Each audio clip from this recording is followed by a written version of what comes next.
I don't know whether you know the story of the car or not. Well, very briefly. We were coming back from Brindavan to the hotel in the city, and there were 6 people in the car. Myself and my wife, New Yorker and his wife and the daughter. They'd come from New York to rescue their daughter from the hippie community in India and took her back home. And they forgot, so they asked could they ride in our taxi back to town. We said sure. So 6 of us in the car. Now the taxi driver is in a hurry always, and so he came up behind a bus and looked, peeked, you know, they passed on the right-hand side, peeked around, saw a light, but figured it was a stationary light.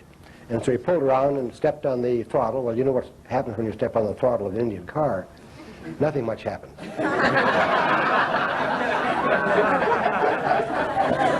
You know, we all had experience, I see. All right. So we started to pull around beside the bus. Then it was evident that he had made a terrible mistake, that was not a stationary light. It was the light of a vehicle moving at a fast rate of speed. Now, when you're faced with a head-on collision, one car will at least take to the ditch because it'll be less dangerous than a head-on collision. But that couldn't happen. On our left side was the bus.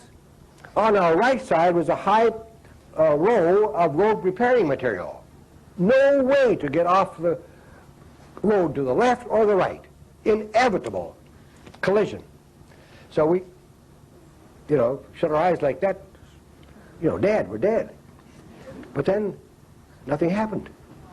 So we opened our eyes. And there we were going around the front of the bus. We looked quickly behind us through the windshield, and there were the lights of the other car receding behind us. So when we saw Swami the next morning, I threw myself at his feet and said, Lord, you saved our life last night. And he said, yes, yes, yes, that was very funny, wasn't it?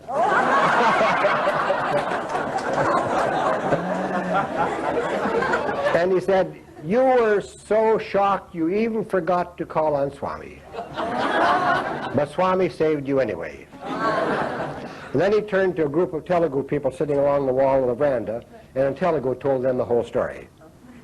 That was what happened there. Was the driver conscious of that experience afterwards? Oh yes, he couldn't figure it out. We asked him. A taxi driver usually can answer any question, huh?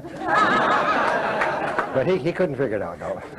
You know, Heidi, there's that famous story that Dr. Hislop told about being in the car going from Whitefield, and it was with your parents and you and him, and you passed another car, and it was like, it should have been. Why don't you tell that story? Yeah, well, it was after darshan at Swami's house. We're going back to Bangalore in the evening, and you know how cab drivers there drive like, you know, insanely.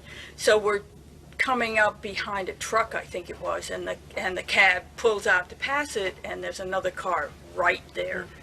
And my mother, who was sitting on the outside, I guess I was in the middle between my mother and father, said that she saw big mounds of dirt at the side of the road, so there was no way our taxi could pull off the road, and it was just like we were going to be like this in the next second. And before we knew it, that car was behind us going on down the road, and it was as though either we had been dematerialized and set on the other side, or that car had been. It was just, it was so weird, like you didn't believe what had happened had happened.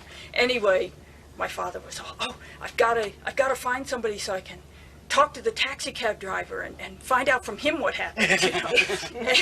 Anyway, the next morning we're out at Baba's house, and Hislop gets up first thing, you know, and says, Swami, I want to thank you for last night. And then before he could say anything else, Swami said, oh, yes, yes, yes, you know, and explained everything that had happened, you know, how the cars had gone, and said, Swami's protection, Swami's protection. And he says, you were all too shocked to call on Swami. Wow. No one asked him. That was so interesting. Yeah.